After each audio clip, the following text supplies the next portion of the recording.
大家好。我带了一个好朋友帮我翻译，因为我的中文可能没有那么好，所以他今天会帮我翻译。I just want to say, first off, congratulations. I know you guys are celebrating in the middle of your graduation, so I just want to check to see if you guys are sober. I heard that Zenda is very refined and it's not a party school. So I'm glad to be able to give this commencement speech to you guys who are going to pay attention, hopefully. And this is another good occasion because I actually never went to my college graduation. I was actually working out for the Los Angeles Lakers, so I didn't get to attend. So I've actually never been to a college graduation before, so this is pretty cool. So I was thinking about, what I'm gonna say, and basically, hopefully this encourages you, but it's also kind of a letter to myself if I was a college graduate. So I have seven things that I brought for you. The first one is stretch yourself outside your comfort zone, even if it ends in failure, especially early on in your career. Anybody know who said that? I said that. I've always seen pain and failure as comparable to weightlifting. And when you work out, you tear holes in your muscles, but when you rest, it grows back but a little bit more. That's kind of what pain and failure does to you. Another thing about stretching yourself outside your comfort zone is to keep good company. Never be the smartest one in the room. I remember for me, there was I had a tremendous opportunity to take on this endorsement deal. And it was very financially successful, but the people around me were telling me not to take it. Thankfully, I listened to them, but not long after, there was a lot of scandal within the company, and it was one of the biggest decisions that I've made that never went announced. And so I would always say, make sure you keep the company of people who are smarter around you. And the last thing among stretching yourself outside your comfort zone is don't play it safe, don't be afraid of criticism. I think the best example of that is my hair. A lot of aïs and uncles don't approve, especially my mother. But for me, it was a challenge. I know on the outside looking in, it seems like it's all fun and games. But for me, I had to prove to myself that I could do something that I wasn't worried about what everyone else was gonna think. The second thing I wanna leave you with is to be great, you have to be a little bit crazy. Normal gets you mediocre, being crazy gets you to greatness. When I graduated from college, I wanted to chase my dream of playing basketball. My mom took money out of her retirement fund because we were struggling financially. And she told me that I get 2 years to pursue my dream, and that, but at the time she didn't tell me where that money came from. She just told me, don't worry about it. My mom's a little crazy, but that gave me a chance to pursue my dreams. And as I left school, I'm not gonna lie, I left school and I didn't even tell my professors. I just left to go train because I knew I wanted to play in the NBA. So I don't think I went to one class the last 3-4 months of my college career. But I think it goes to show that you have to have a certain level of just wanting it. And I think for you guys, as you go into this next step, as you go into the corporate world, jobs are how you feed your family. And the ones who really succeed are the ones who just want it more. I'll leave you with one story about maybe one of the more crazier things I've done. I remember it was my birthday one year, and I drove my friends, and I was the driver, and all my friends, we went to celebrate. And a couple of them had a lot of drinks. So I spent a few hours just taking care of them. Then I drove everybody back to my place. I was the only one awake, only one driving. So I went to stop by to get some food. And then I drove home, I got to my house, and all my friends went to my house. But during that time, they woke up and they're like, oh, I'm hungry, can I have your food? And I was just extremely upset, but I had to give it to them. And at that point, it was 4:30 in the morning. So I just went straight to the gym. And I just worked out for about an hour or two. and it was one of the best workouts I've ever had. But a lot of people will see that and be like, that's crazy. But I think, again, to be great, you have to be a little bit crazy. The third thing I want to leave you guys with is to enjoy the moment and slow down. I can promise you one thing, if you can't enjoy the moment, you won't enjoy your destination. Does anybody know how old I am?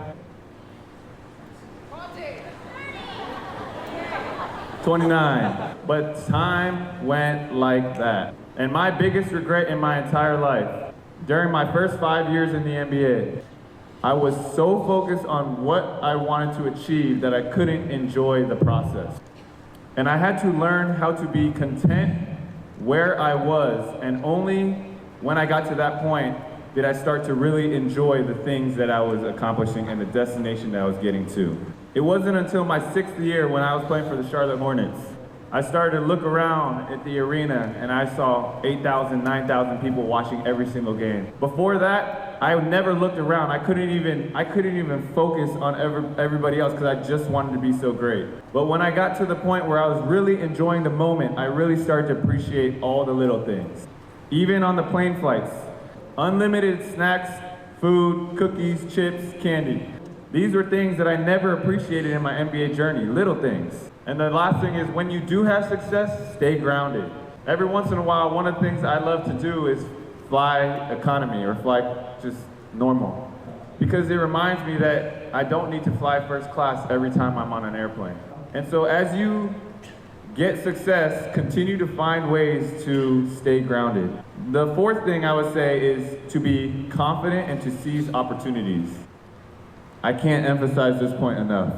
There is a difference between humble confidence on one end, and then the other side of that is being a doormat. Because, you know, we like to be 太客气一点.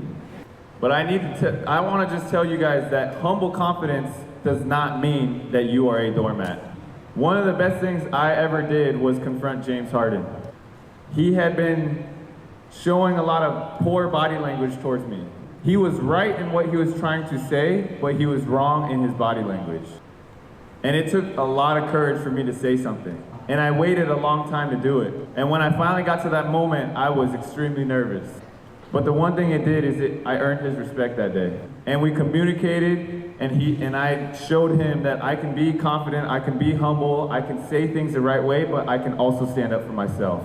And there are times, I'm not, no disrespect to the parents, but there are times when you will have to take a stand and show your parents what humble confidence looks like. Because each of us, we have to grow as individuals and we have to develop our convictions. I'm not saying don't listen to other people's advice, but I'm saying you can still be confident with a certain level of humility. And so make sure you're putting in that hard work. But when you get that opportunity, make sure you take it. And I like to say, in life, we have to play to win versus playing not to lose. You guys all know Jay Chow? You guys don't seem very excited. I don't like him that much either. Have you guys seen our interactions on Instagram? He challenged me to basketball. Why am I bringing this up? Because it was really dumb on his part, but I do respect the fact that he was playing to win. And for him to do that actually takes a certain level of confidence. And even though he will never be near the basketball player I am, I appreciate and respect the fact that he challenged me. Someone send that to Jay Chow.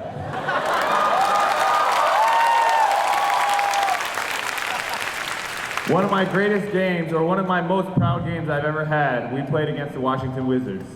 We lost by 20 and I shot 0 for 10.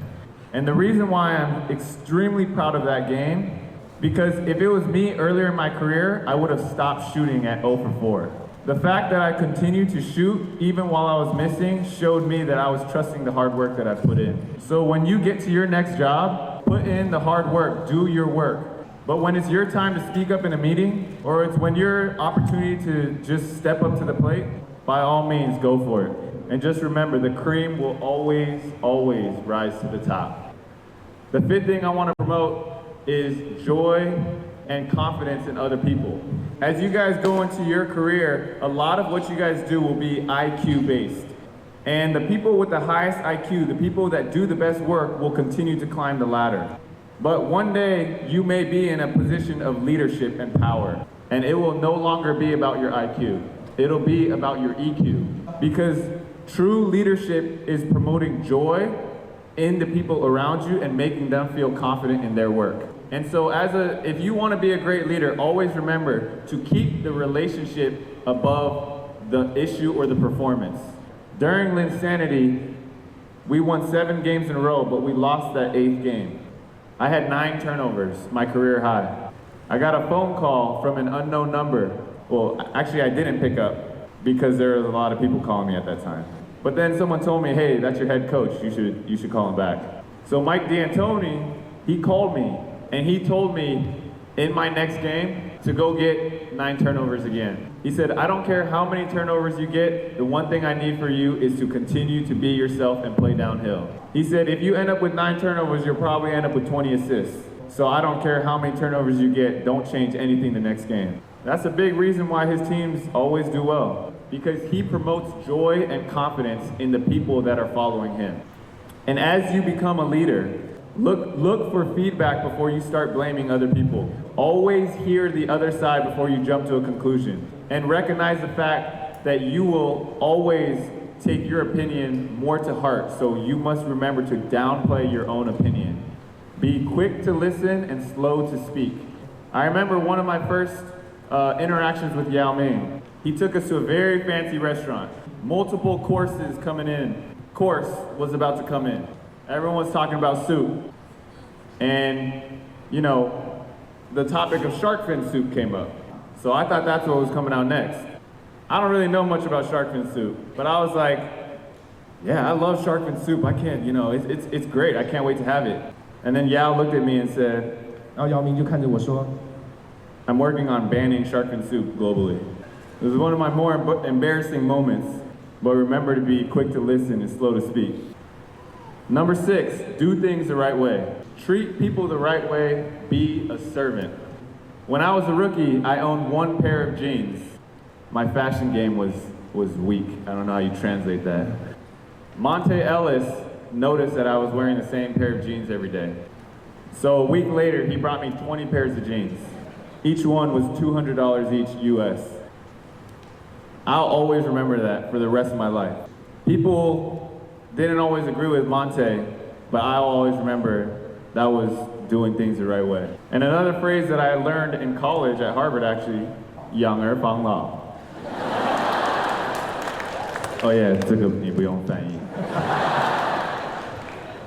But stay true to that. Take care of your parents, guys and girls. Don't get so caught up in your life that you forget about the people who got you here today. And be loyal. There are too many horror stories of people being unloyal. For you men out there, treat women the right way. I saw a few of you laugh. I'm serious. Make sure you treat them the right way. Make sure you're honest. And make sure you're loyal. Always protect the people who protect you. Always be loyal to the people who are loyal to you. In the middle of Linsanity, a lot of things were going crazy. I had a lot of opportunities to sign with bigger agencies to get more money. Simultaneously, my agent was getting a ton of offers. And the agent that I had at that time was it was just a one-man agency. So he was getting like huge offers to join other agencies for representation of me.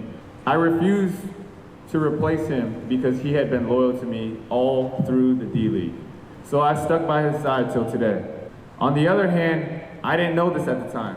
He turned down all the offers, all the money to stay loyal to me. It's not always about who's gonna get you the best results. You gotta make sure you enjoy the people that you surround yourself with and work with on a day-to-day basis. And again, most of all, be loyal. And the last thing I wanna leave you guys with is to find purpose. In the height of Linsanity, we're about to play the Chicago Bulls against Derrick Rose. This is 2.5 weeks after my first breakout game. And in that moment, I remember I couldn't sleep before the game because I was so empty inside, even though I was the toast of the world. And through my journey, through my athletic career, I have truly found a lot of joy and purpose in my faith. And I can promise you that even today, as I just went through my injury and the toughest setback of my career, I have more purpose and more joy than I did even at the height of insanity. And so that's the last thing I want to leave you guys with today. Find purpose. Because I don't want you to be the person who spends their entire life chasing something and when they finally get it, they realize it's not enough.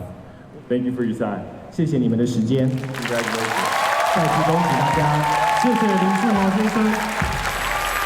现在，请林书豪先生将球传给雄鹰队队长，象征着运动家精神的传承与永续，期许雄鹰队接下来更精彩的表现。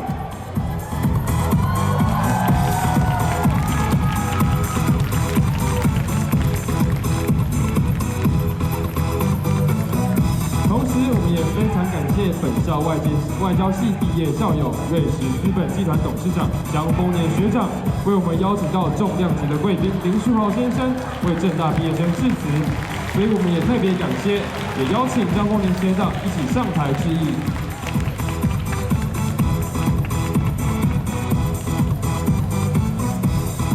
政大为社会培育无数优秀人才，在各行各业里都有许多毕业学长姐们杰出的身影。